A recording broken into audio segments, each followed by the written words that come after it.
Dan pastinya ada sebahagian daripada kita yang terkejut apabila melihat bil elektrik mereka semasa tempoh Perintah Kawalan Pergerakan PKP dan PKP bersyarat. Ini telah mencetuskan perdebatan sama adakah bil elektrik kita terlalu tinggi. Namun persoalan yang lebih besar adalah adakah kenaikan bil elektrik itu hanya berlaku di Malaysia sahaja atau adakah ia fenomena global?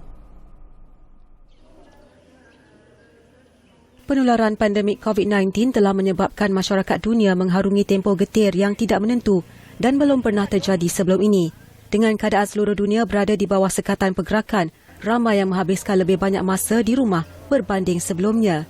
Menurut satu laman web kaji selidik, Populous, trend kenaikan bil elektrik itu juga dapat dilihat di negara-negara lain, dengan United Kingdom mencatatkan purata peningkatan 32.31 pound sterling atau RM173.17 sebulan.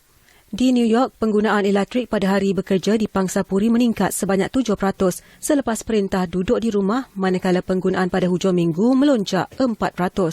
Trend yang sama turut berlaku di seluruh dunia tanpa mengira status ekonomi, termasuk di Australia, Singapura, Indonesia, Thailand, India serta Hawaii. Memandangkan bekerja dari rumah merupakan penyelesaian utama semasa tempoh tersebut dan sekolah terpaksa ditutup, tidak dapat dielak penggunaan elektrik akan meningkat dengan drastik.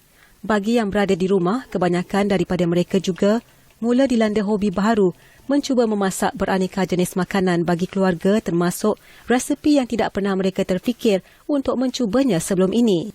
Menurut laporan, jualan dalam talian perkakas elektrik seperti ketuhar, pengadun dan mesin pembuat roti melonjak semasa tempoh PKP. Namun berapa ramaikah pengguna yang sebenarnya mengambil tahu berapa banyak elektrik yang digunakan oleh peralatan tersebut?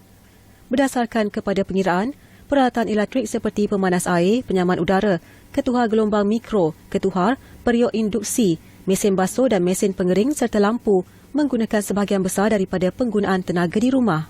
Ditambah dengan penggunaan internet 24 jam akan meningkatkan lagi penggunaan elektrik. Internet dan kabel yang tidak dicabut juga menjadi antara penyumbang kepada kenaikan bil elektrik.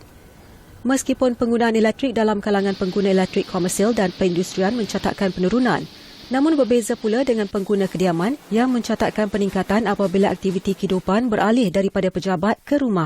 Seperti yang diumumkan dalam pakej rancangan ekonomi prihatin rakyat, pelanggan elektrik Tenaga Nasional Berhad akan mendapat diskaun bagi bil elektrik mereka dalam tempoh 6 bulan akan datang. Ketua Pegawai Runcit TNB, Megat Jalaluddin Megat Hassan berkata, 6.3 juta pelanggan kediaman B40 dan M40 TNB akan dapat menikmati kadar diskaun itu daripada lebih 7.5 juta pengguna dalam segmen kediamannya. Oleh itu, lebih daripada 80% pelanggan TNB akan menerima diskaun antara 15% dan 50% bagi penggunaan elektrik dengan had maksimum 600 kW sebulan dari 1 April hingga 30 September 2020. Bagi pelanggan bukan kediaman, ini termasuklah kategori komersial, pengendali hotel, agensi pelancongan, pejabat, syarikat penerbangan tempatan, gedung beli belah, pusat konvensyen dan taman tema diberi diskaun 15%. Manakala komersial selain 6 sektor di atas, khususnya perindustrian dan pertanian pula menikmati diskaun 2%. Ini sejajar dengan inisiatif kerajaan untuk mencana semula ekonomi Malaysia serta melindungi kebajikan rakyat. Ketika kerajaan terus berjuang memerangi musuh yang tidak kelihatan ini, rakyat Malaysia perlu kekal bersatu padu dan bekerjasama untuk mengukuhkan ekonomi tempatan yang terjejas akibat pandemik itu.